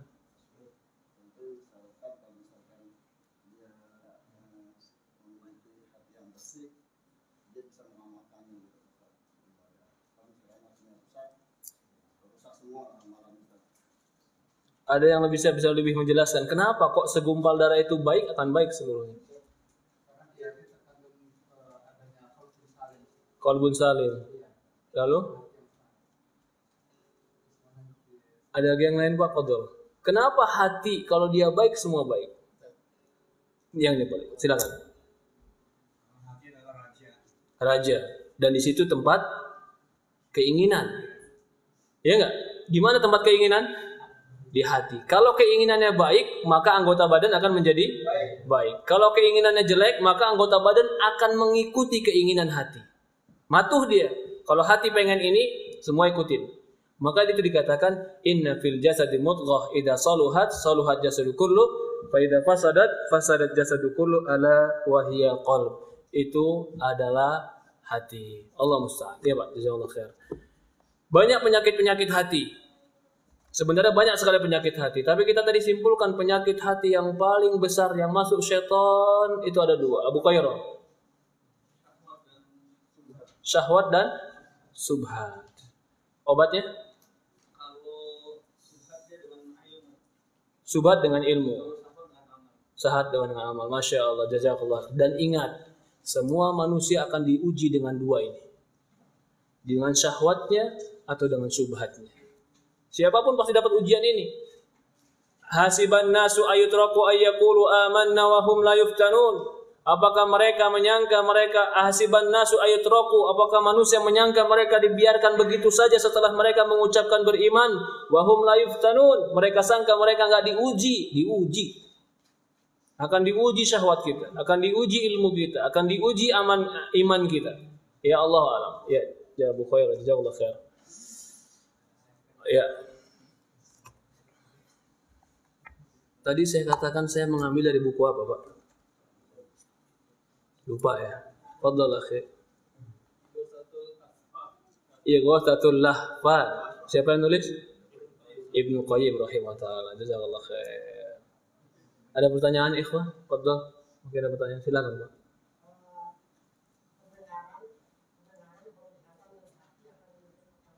Nah, betul. Qul ulaka anhum mas'ulun.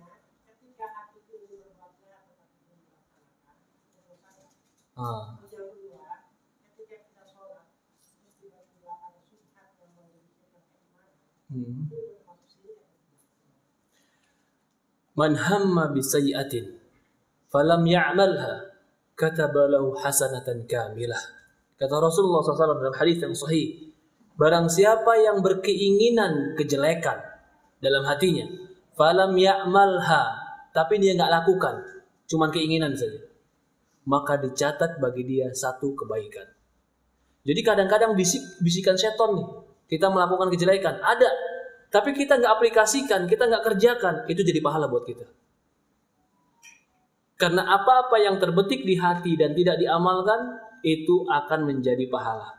Allah Ustaz. Tapi kalau sudah menjadi amalan, kalau man hamma bi sayyi'atin faya'malha, barang siapa yang menginginkan berkeinginan kejelekan lalu dia lakukan, maka kata Rasulullah, katabalahu sayyi'atan kamilah, akan ditulis sayyi'atan wahidah, akan ditulis bagi dia satu kejelekan.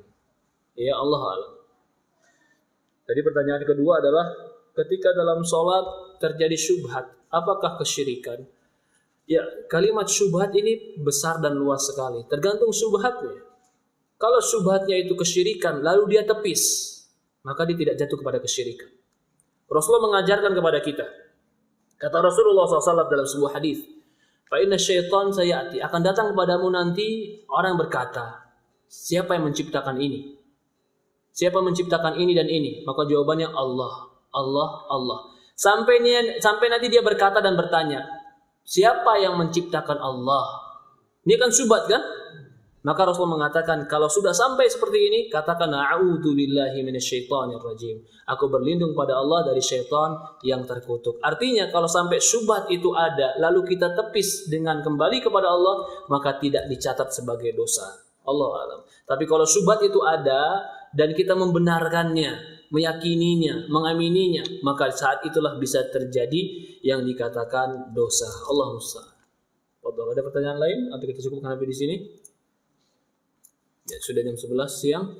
Kurang lebih mohon maaf kalau ada kekurangan. Saya ucapkan jazakumullah khair, terutama kepada bapak-bapak dan ibu-ibu seluruhnya, kepada pengurus masjid, kepada panitia, kepada teman-teman semua. Semoga Allah Subhanahu wa taala rahmati kita, berkahi kita, dan semoga Allah Subhanahu wa taala memberikan kita ilmu yang bermanfaat. Semoga Allah istiqomahkan kita, dan semoga Allah berikan kepada kita husnul khatimah. Kita tutup dengan doa kafaratul majlis. Subhanakallahumma wa bihamdi, subhanallah ilaha illa anta, nastaghfiruka wa atubu ilaik. Assalamualaikum warahmatullahi wabarakatuh. Waalaikumsalam.